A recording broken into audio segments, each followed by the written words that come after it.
Welcome to அப்னூஸ் world. இன்றைக்கி நம்ம பார்க்க போகிறது சண்டே ஸ்பெஷல். இன்றைக்கி எங்கள் வீட்டில் சண்டே ஸ்பெஷல் வந்து மட்டன் குழம்பு. மட்டன் குழம்பு நார்மலாக வைக்காமல் கொஞ்சம் பொட்டேட்டோ போட்டு ட்ரை பண்ணியிருக்கேன். இது நிஜமாகவே ரொம்ப நல்லாயிருக்கும். இதோட அந்த பொட்டேட்டோவோட டேஸ்ட்லாம் இறங்கி சூப்பராகவே குழந்தைங்கள்லாம் நல்லா சாப்பிட்ற அளவுக்கு டேஸ்டியாக இருக்கும். சப்பாத்தி, சாதம் எல்லாத்துக்கும், இட்லி, தோசை எல்லாத்துக்குமே நம்ம இதை வந்து சர்வ் பண்ணிக்கலாம். அண்ட் தென் மட்டனை நல்லா வாஷ் பண்ணிவிட்டு குக்கரில் வந்து மஞ்சத்தூள், இஞ்சி பூண்டு பேஸ்ட்டு போட்டு நல்லா கலக்கி விட்டுட்டு எல்லா பக்கமும் ஸ்ப்ரெட் ஆகிற மாதிரி அதை வந்து கரண்டி வச்சு கலக்கி விட்டுறணும். அதுக்கப்புறமா மூடி போட்டு ஒரு 10 to 12 விசில் வரணும். அப்போ தான் வந்து அந்த எலும்பு கூட நல்லா மென்று சாப்பிட்ற மாதிரி இருக்கும்.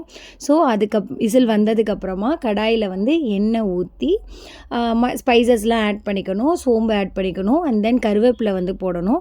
கருவேப்பிலை போட்டதுக்கப்புறம் அது வெடித்ததுக்கப்புறமா வெங்காயம், சின்ன வெங்காயம் தான் இதுக்கு டேஸ்ட் கொடுக்கும். ஸோ சின்ன வெங்காயம் நல்லா பொடியாக கட் பண்ணி வச்சு அதை போட்டு அந்த வதக்கிடணும். நல்லா வதக்கினதுக்கப்புறமா அந்த லைட் கலர் மாறும்ல வெங்காயம், அப்போ வந்து இஞ்சி பூண்டு பேஸ்ட்டு அண்ட் தென் தக்காளி இதையும் போட்டு இஞ்சி பூண்டு பேஸ்ட்டு ரா ஸ்மெல் போகிற அளவுக்கு நல்லா வதக்கி விட்டுறணும். அதுக்கப்புறமா மட்டன் வேக வச்சுருந்தோம் இல்லையா, அதை வந்து வடிகட்டி மட்டனை மட்டும் சேர்த்து இங்கிட்டு ஒரு பெரட்டு அங்கிட்டு ஒரு பெரட்டி விட்டதுக்கப்புறமா பொடியாக ஒரு 2 or 3 உருளைக்கிழங்கு உங்களுக்கு ஏற்ற மாதிரி மட்டன் எவ்வளோ எடுத்துருக்கீங்களோ அது மாதிரி அளவு பார்த்து எடுத்துக்கோங்க.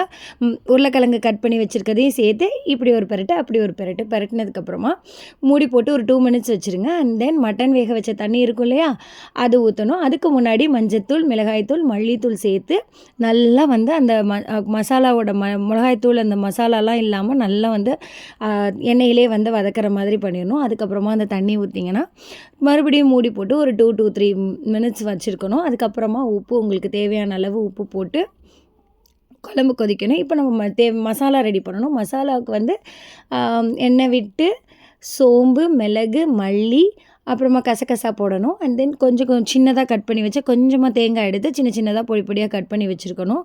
அப்புறம் கேஷ்யூ சேர்த்து நல்லா வதக்கணும். எண்ணெயிலே வந்து இந்த எல்லா ஸ்பைசஸும் நல்லா வதங்கி இருக்கணும். அப்போ தான் வந்து டேஸ்ட் கொடுக்கும். இந்த வதக்கினதுக்கு அப்புறமா இதை ஃபேனில் நல்லா ஆற வச்சதுக்கப்புறம் சூடோடு அரைச்சிடாதீங்க. மிக்சியில் ஆறுனதுக்கப்புறமா மிக்சியில் போட்டு அரைச்சி இந்த பேஸ்ட்டை வந்து குழம்பு ரெடி ஆகிற அந்த ஸ்டேஜுக்கு ஒரு 5 minutes முன்னாடி ரெடி ஆகிருக்கும். ஆல்ரெடி 5 minutes முன்னாடி போடணும். ஏன்னா மட்டன் வெந்து எல்லாமே உப்பு எல்லாமே பார்த்ததுக்கப்புறமா கடைசியாக இந்த பேஸ்ட்டை ஆட் பண்ணி ஒரு 5 minutes வந்து சிம்மில் வச்சுருந்தீங்கன்னா மட்டன் குழம்பு ரெடி. ஸோ செம்ம டேஸ்டியாக இருக்கும். நல்ல சுட சுட சாதத்தில் இந்த வந்து சர்வ் பண்ணிங்கன்னா உங்களுக்கு ரொம்ப பிடிக்கும். அண்டு நீங்கள் இதை நைட் டின்னருக்கும் செய்யலாம், மார்னிங் பிரேக்ஃபாஸ்ட்டுக்கும் செஞ்சுக்கலாம், அண்ட் ஆல்சோ ஆஃப்டர்நூன் லஞ்சுக்கு perfect. So thank you so much. Try பண்ணி பார்த்துட்டு எப்படி இருந்துச்சுன்னு கமெண்ட்டில் சொல்லுங்கள். லைக் பண்ணுங்கள், ஷேர் பண்ணுங்கள், என்னோடய சேனலை சப்ஸ்கிரைப் பண்ணுங்கள்.